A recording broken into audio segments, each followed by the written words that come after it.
Welcome to voice for nation. Pashamylaram పారిశ్రామిక వాడలోని సిగాచి పరిశ్రమలో పేలుడు ఘటన చాలా దురదృష్టకరమైన సంఘటన అని కేంద్ర మంత్రి జి కిషన్ రెడ్డి పేర్కొన్నారు. ఈ ఘటనలో ఇప్పటి వరకు 48 మంది మృతదేహాలు సంఘటన స్థలంలో లభ్యమయ్యాయని తెలిపారు. ఇంకా 11 మంది ఆచూకీ లభ్యం కావాల్సి ఉందన్నారు. సహాయక చర్యలు ఇంకా కొనసాగుతున్నాయని తెలిపారు. మంగళవారం సంగారెడ్డి జిల్లాలోని పాషమైలరంలో ఘటనా స్థలాన్ని బీజేపీ తెలంగాణ రాష్ట్ర కొత్త అధ్యక్షుడు ఎన్ రామచంద్రరావుతో కలిసి ఆయన సందర్శించారు. అనంతరం కేంద్ర మంత్రి కిషన్ రెడ్డి మాట్లాడారు. ఈ సంస్థ ఫార్మా కంపెనీలకు రా మెటీరియల్ అందిస్తుందన్నారు. గతంలో సైతం ఒక పరిశ్రమలో షార్ట్ సర్క్యూట్ కారణంగా 11 మంది చనిపోయారని ఈ సందర్భంగా గుర్తు చేశారు. ఈ తరహా ఘటన పునరావృతం కాకుండా ఉండేందుకు ఉన్నతాధికారులతో ఒక బృందాన్ని ఏర్పాటు చేయాల్సి ఉందని ప్రభుత్వానికి ఆయన సూచించారు. ఇంకా 12 మంది మిస్సింగ్ అనేటువంటిది, వాళ్ళు డిబ్రీస్ కింద ఉన్నారా, బయటకు వెళ్లారా, మరి వాళ్ళు బయట ఉన్నారా, ఆ విషయం ఇంతవరకు తెలుసుకోవాల్సి.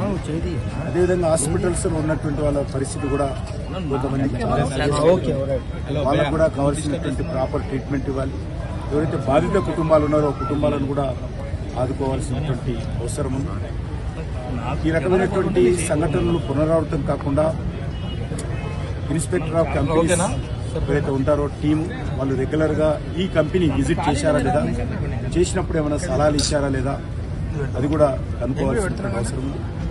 అదే కాకుండా హైదరాబాద్ లో ఇలాంటి ఫార్మా కంపెనీలు కానీ బల్క్ డ్రగ్ కంపెనీస్ కానీ చాలా ఉన్నాయి.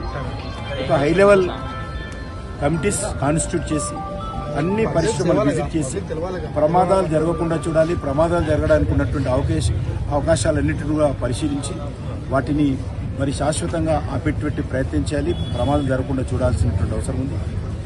భారతీయ జనతా పార్టీగా ఇలాంటి సంఘటన జరిగినప్పుడు ఒక దిక్కు ప్రాణాలతో వాళ్ళు మరి పోరాడుతున్నప్పుడు మనము రాజకీయాలు చేయకూడదని మా భావన. అయినప్పటికీ కూడా ఈ కార్మికుల సంబంధించినటువంటి యాక్సిడెంట్ అయినటువంటి హాస్పిటల్లో ఉన్నటువంటి కార్మికులు కావచ్చు, లేకపోతే చనిపోయినటువంటి కార్మికులు కావచ్చు, అన్ని రకాలుగా ఆదుకోవాలి.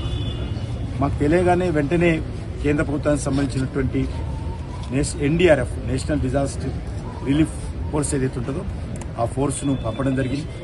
ప్రధానమంత్రి గారు కూడా స్వయంగా దీనిపైన స్పందించడం జరిగింది.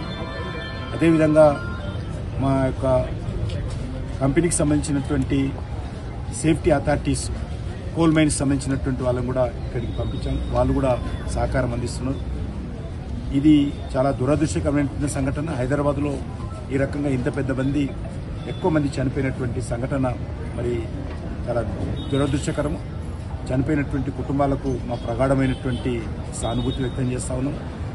ఏదైతే బీహార్కి సంబంధించి, ఒరిస్సాకి సంబంధించి, ఆంధ్రప్రదేశ్ సంబంధించి ఎవరెవరైతే కార్మికులు ఉంటారో వాళ్ళ వివరాలను తీసుకుంటున్నాం. అక్కడ తీసుకుని అక్కడ ఆయా రాష్ట్రాలకు సంబంధించినటువంటి మాకు సంబంధించిన ముఖ్యమంత్రులు, బీజేపీ గారు, ఎన్డీఏ గారు ముఖ్యమంత్రులు, వాళ్ళతో కూడా మాట్లాడి ఆ కుటుంబాలను అన్ని రకాలుగా ఆయా రాష్ట్రాలు ఆదుకునేటువంటి ప్రయత్నం ప్రభుత్వాల తరఫున చేస్తాము. భారతీయ జనతా పార్టీ తరఫున కూడా మేము ఆ రాష్ట్రాల్లో చేస్తాం.